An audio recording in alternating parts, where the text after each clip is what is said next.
springs to mind is actually from a really actually the night for me where found I started to believe that any night anything can happen on our Northern Lights chases. And this is just when I started working with Chasing Lights. I was here. I started working with Chasing Lights in January 2017, and in February there was one night when we look at the weather forecast and we get together before we leave on the chases, and everyone sits together and we look at the weather. Now the weather map we look at is the area of Tromsø, and all the clouds you can see them move around. Yeah, if you have green land and blue water, that means that the sky is clear. If it's white on top of where you're looking, it means it's cloudy. If it's blue, it means rain or snow.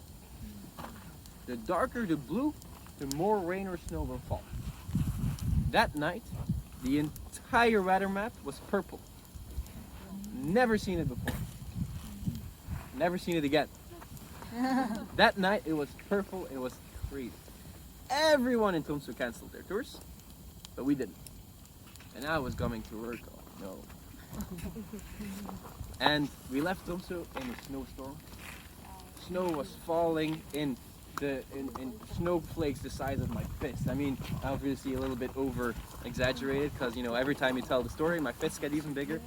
But yeah, so the snow, so the snowflakes were huge and just coming towards the car, and we're driving along, and we're driving towards the border of Finland, because this drive that we do here gives us the chance to see microclimates, to have areas where weather forms in different ways. Even if the weather forecast shows blue, we can find clear skies, and we know this is our experience. It wasn't my experience yet at that moment.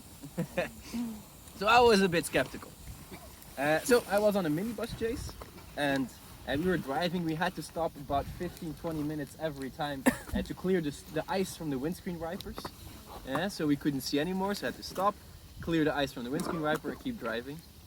We had to sometimes stop in the middle of the road because snow was blowing over the windscreen and we couldn't see. Yeah, and that way we drove all the way to the border of Finland.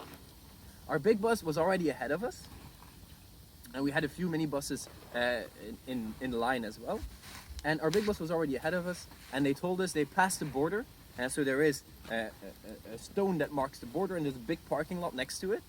And then further in, you go into Finland. Finnish authorities hadn't done a good job clearing the snow. So the big bus could raise the hydraulics a little bit and drive through the snow about yay high. Minibuses cannot.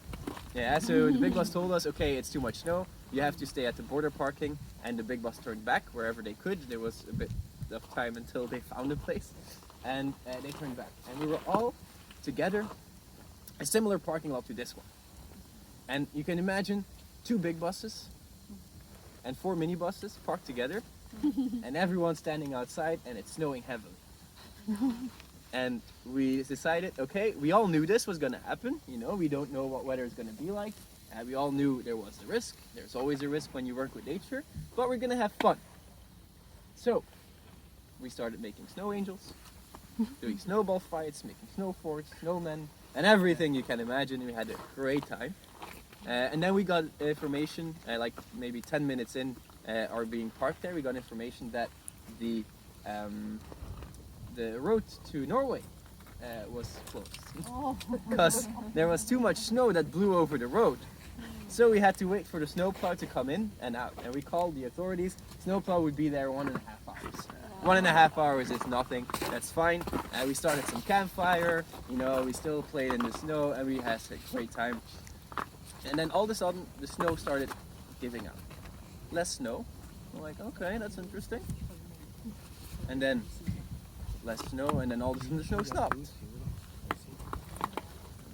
You know, we're like starting to look, and you know, you just as a guide, this is your cue to grab your camera and look in the sky, you know.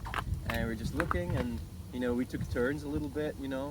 One guy going with guests, one guy taking his camera, having a look, and all of a sudden you could see 1 star.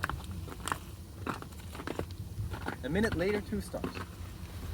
3 stars, 4 stars, and within 15 minutes the entire sky opened up like a vortex.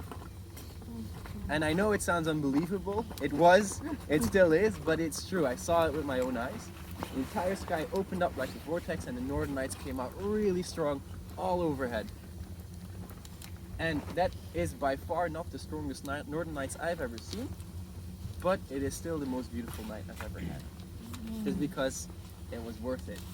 We did it, and it feels like it feels so much more worth it once you went through a lot of effort for it.